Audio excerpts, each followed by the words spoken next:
All right, doing a brake hose here on this Audi A4. This is a 2008 again. Right here's our brake line. I just kind of pushed up on this. You can take the Torx screws out and get your splash guard all out of the way if you want. I just lifted up on this. Just got that bleeder broken free. It's a bit rusty, so I wire brushed it off and then sprayed it with PB Blaster. We got any more blaster laying around here? We do. Works wonders. And I think this would have stripped if I didn't use a line wrench on it. If I would have just used an open wrench, it was on there pretty tight. And that was 11 millimeter. Let's get the camera set up here. So we got this little clip right there. First thing we're gonna do is take this nut off the top, the brake line nut fitting. And I got that cracked free. Used a lot of PB Blaster, you know. Pretty liberal with it. 11 millimeter.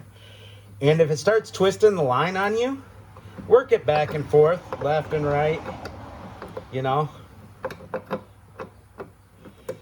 And we are gonna lose a little bit of brake fluid. That's okay. If you don't have an 11 millimeter line wrench, hopefully open-ended works for you. It's not seized on there as bad as this guy was. Didn't need no heat or anything, but still.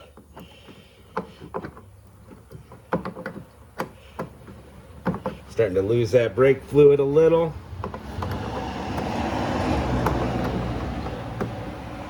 Let's keep her turning until that brake line comes off for us. I can spin it by hand now.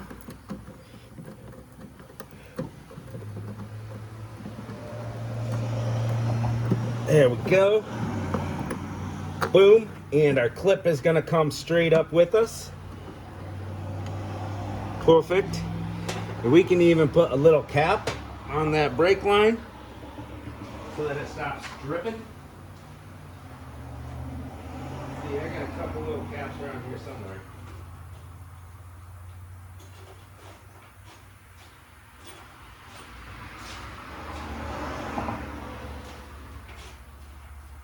Yeah, there's a few.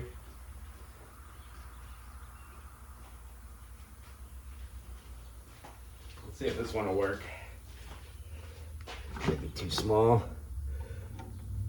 Yeah. Let's try this one. Too big. All right, we're just not having any luck with caps today. That's all right. All right, let's finagle our hose out. It goes in one way. It's got these little doohickeys. You'll see what I'm talking about with this new brake hose. Woo. New brake hose. Let's see, come on camera. Yeah, it's got these two little pins on each side. So it's got to go up that way.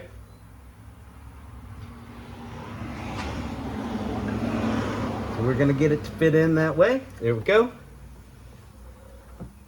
I mean, this is so fast we really don't need. Let's spin the fitting a few times so it gets easy to spin. There we go. And we put our little clippy clip back on there.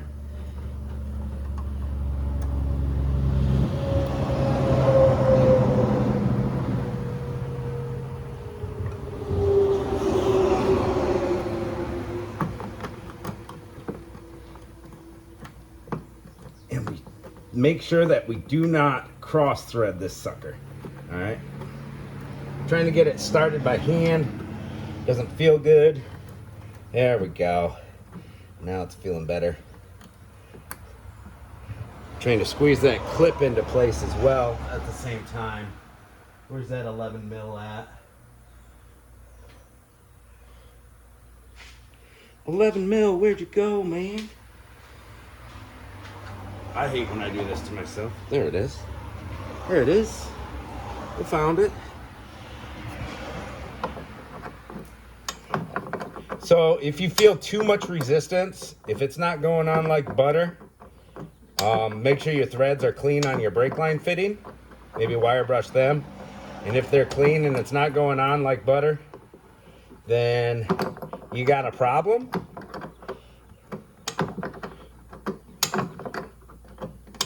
You just want to back it back off and try to get it to thread on properly and not cross-threaded. There we go. I'll tighten this up the rest of the way off camera, and then we'll film connecting it to the new caliper.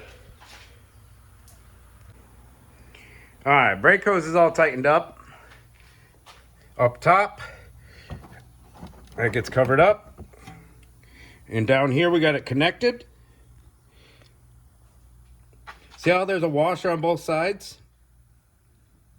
That was a 13 millimeter banjo bolt, and it's got this little dowel in the front that the hose hooks into.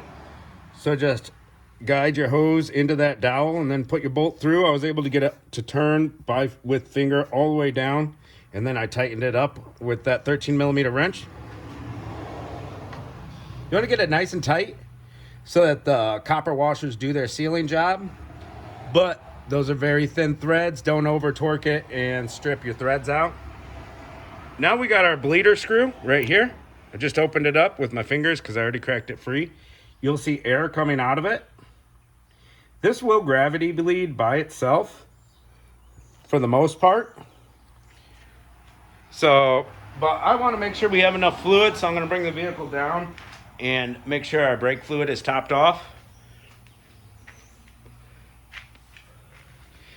And press the brake pedal 5-10 times to get the new pads set in place. And then we'll crack that free, let it gravity bleed for a little bit. Then I'll have my helper go up inside there and press the brake pedal. I'll open the bleeder screw up. He'll press the brake pedal to the floor and hold it there. I'll close it. Now he'll release the brake, and we'll do that a few times to make sure all the air is out. We'll put our tire back on. I can take these off now. We'll put our tire back on.